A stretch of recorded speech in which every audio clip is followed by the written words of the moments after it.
Hi everybody, my name's Jason. I'm kidding. I'm Jaden. I'm Yah. And we are the YahuwahAndTheTorah.net website. We are the Yahuwah and the Torah YouTube channel. We are at Rumble. And we are your family, and you guys are our family. We really, really appreciate you guys very, very much. Today is a preparation day. Gentlemen, what does that mean? It means that we prepare for today because tomorrow is a day of rest. Tomorrow is the Shabbat day. It is the seventh day, so today we prepare, we cook, we clean, we do what we need to do so that we do not have to do any work tomorrow, so tomorrow can be a rest day and a time to spend with our Creator. Yep, and from sunset tonight to sunset tomorrow is the seventh day Shabbat. And as you read through scriptures, it is the set apart time that is a sign of the people of our Creator. You are either a child of the Most High and you are keeping the laws, statutes, and commandments that are found in Genesis, Exodus, Leviticus, Numbers, and Deuteronomy, and especially keeping the Shabbat, or by default, you are a child of Hasatan. And if you are doing what you want to do, you put the laws of our Creator on the cross. If you are worshiping on the wrong day and you just don't care what He has to say, then by default, you are serving the wicked one. And so this is the course that we are trying to get people not to take. And these are why we do our lessons every single day. And for those who want to join us on a Shabbat service is tomorrow on our main YouTube channel, on the Yahuwah and the Torah YouTube channel. And they start at 11 o'clock. It's consistent with whatever time that it's every single week. We consistently are right at 11 o'clock our time.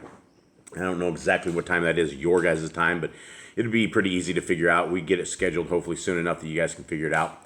Now, today's lesson is something that is on a piece of everyone's world. The eyes are the windows to the soul, and you only get one chance at keeping yourself pure. And you only get one chance at keeping yourself holy. And for many of us who have grown up in Babylon, we grew up with TVs and movies and terrible music and things that we are able to repeat lyrics that are less than holy. We have seen things on TV that are far less than holy. I haven't watched TV in probably, close to 10 years at this point. But I do remember that even when we were watching TV, even 10 years ago, they had people with scantily clad clothes on. They were not exactly fully clothed. You had the beer commercials where you had the girls that were dressed very inappropriately. And I can only imagine that nowadays it has gotten even worse. And as you look at the world and as you look at how people are dressed and how people act and the stuff that they are listening to, and is become a extremely vile world. And to become one of Yah's people, we need to be a set-apart people. We need to be different than everybody else. We need to make sure that we are not consuming evil things. When we consume evil things and when we let our kids consume evil things, we are not being good parents, and we are not allowing our parent, who is Yahuwah, most call him God, to guide us in our way. And to be a set-apart person and be a set-apart people, you don't look like the world. You don't smell like the world. You don't taste like the world. Nothing about you is what worldly looks like. And so many of us are still being called out of the Babylon system, being called out of Babylon. And this is where the lesson for today begins. We start our reading in Colossians 3. If, then, you were raised in Mashiach, seek those which are above, where Mashiach is, seated at the right hand of Yahuwah. Mind those above, not those on the earth. For you have died, and your Kai has been hidden with Mashiach in Elohim. When HaMashiach, who is our Kai, is manifested, then you also shall be manifested with him in esteem. Therefore put to death your members which are on the earth, whoring, uncleanness, passion, evil desire, and greed of gain, which is idolatry. Because of these, the wrath of Elohim is coming upon the sons of disobedience, in which you also once walked when you lived in them. But now put off all these displeasure, wrath, evil, blasphemy, filthy talk from your mouth. Do not lie to each other, since you have put off the old man with his practices and have put on the new one who is renewed in knowledge according to the likeness of him who created him. Now, today's lesson is called Vulture Appetites. If you guys are reading through the scriptures in a year with us, it is today you are reading in Genesis 13 through 15.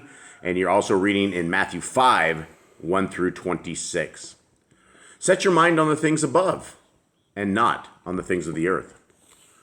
While driving along a highway, I have often seen vultures soaring high overhead, swooping down, and then rising up again with the current air currents. Every so often, a small group of them can be seen sitting on the side of the roadway, tearing apart and gobbling up the carcass of some unfortunate creature. I get the impression that these ugly birds are on the lookout continually for what is loathsome and repulsive. Some people are like that. Nothing seems to satisfy them more than feasting on what is sinful, corrupt, and immoral. The books and magazines they read, the TV programs they watch, the conversations they engage in, and the activities they pursue reveal a vulture-like appetite. How much better is the spiritual diet the Scripture suggests? Whatever things are true, whatever things are noble, whatever things are just, whatever things are pure, whatever things are lovely, whatever things are of good report, if there is any virtue and if there is anything praiseworthy, meditate on these things. Philippians 4:8. What kind of food do you prefer? Don't be like the vultures. Rather, as newborn babes, desire the pure milk of the word, that you grow thereby. 1 Peter 2:2. O child of Yah, guard well your eyes from anything that stains the heart. Forsake those things that soil the mind. Your Father wants you set apart. The new birth creates a new appetite and requires a new diet. All right, everybody. We hope you have a wonderful day. Much love to you. All right. Shalom.